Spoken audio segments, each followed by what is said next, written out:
Hello guys, welcome to my YouTube channel. My name is John, and on this channel guys I showcase some places that I visit and also share some life lessons that I learn along the way.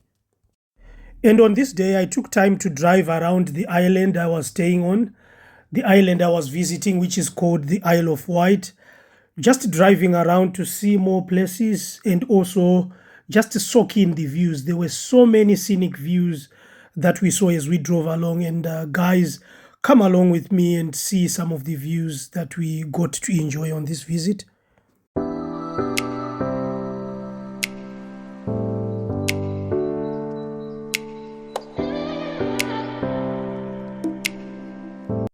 A lot of roads in the UK are a bit narrower, but well maintained and well marked out.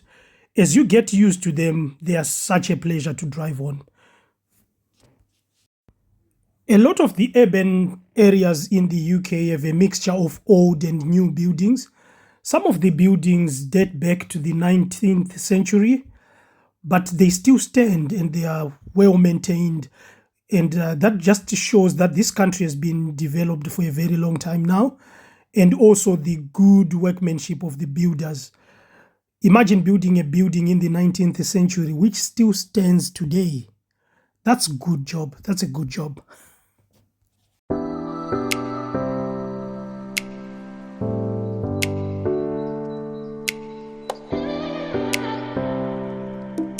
The other thing that I have noticed is that in most urban centers and villages, there is always a church.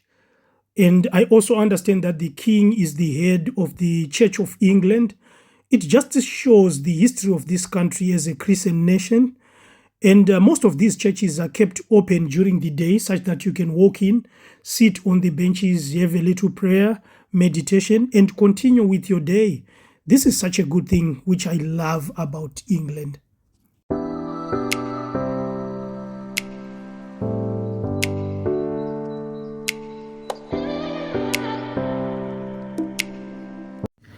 There are lots of things that I like about the UK, but yeah, enough of that for now. I still need to leave you guys with a money lesson.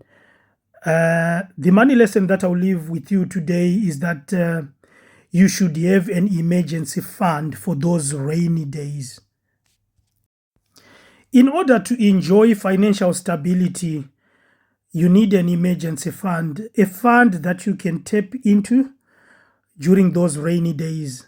Emergencies do come, and they are called an emergency because they don't usually give you a warning, guys. Before you know it, something has happened and is threatening to push you off balance.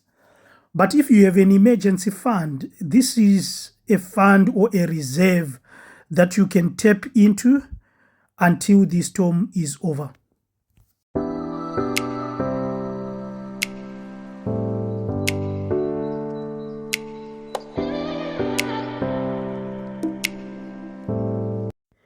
Emergencies come in different shapes and sizes.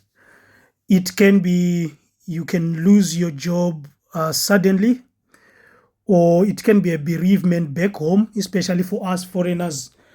You are 12,000 miles away from home and someone important dies back in Africa and you have to travel back there or whichever your home country is.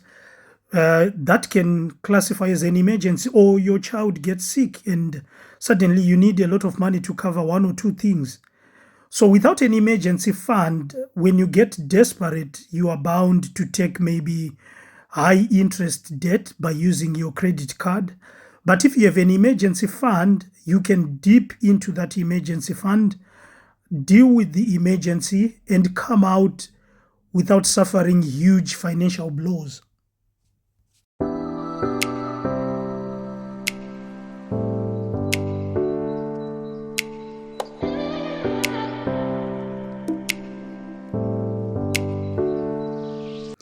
An emergency fund also gives you some time to breathe or buys you time in a situation.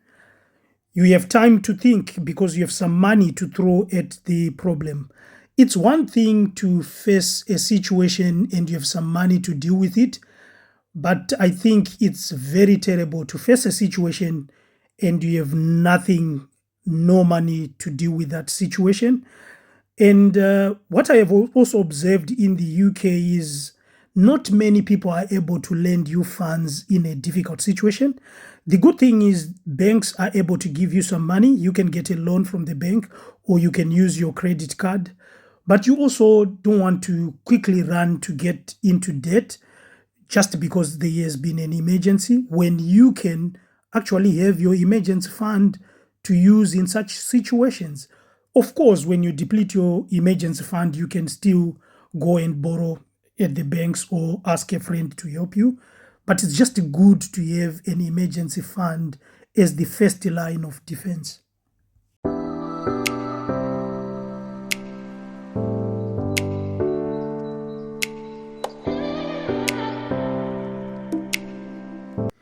A general rule of the thumb is that your emergency fund should cover 3 to 6 months of your monthly expenses. Let's say your monthly expenses are at 2,000. You just say 2 times 3 or 2 times 6, and it means your emergency fund should be at least £6,000 or £12,000 or more, which just gives you more time to react and to act in an emergency.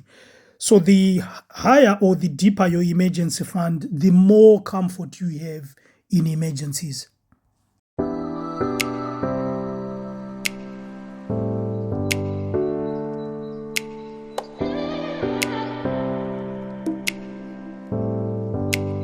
Emergency funds should be kept in a highly liquid form. This can be a high interest account at a bank or other investment companies. You need to have quick, easy access to the funds if needed. So you cannot sort of tie emergency fund into an illiquid thing like put them into a property or something like that. But you need them like in cash or high interest account or other securities that you can quickly convert into cash.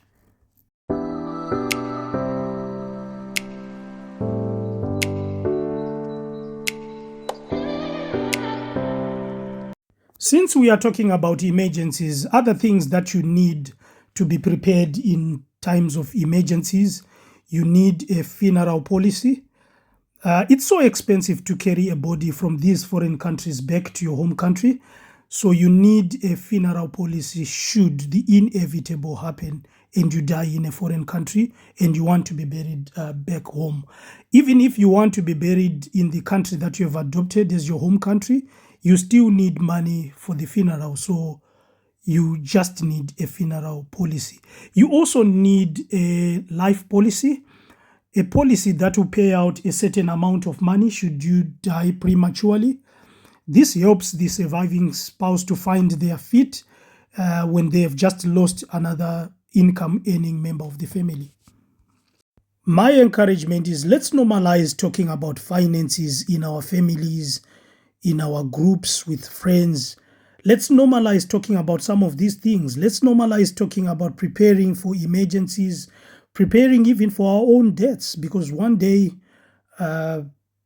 it will surely come. Someone has said, live as if every day is your last day, because one of these days you're going to be correct.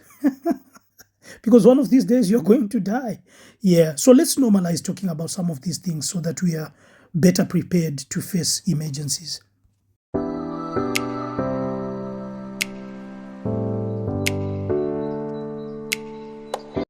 Please consider liking, subscribing, and sharing my videos. Thank you so much for the support. See you in the next one. Bye.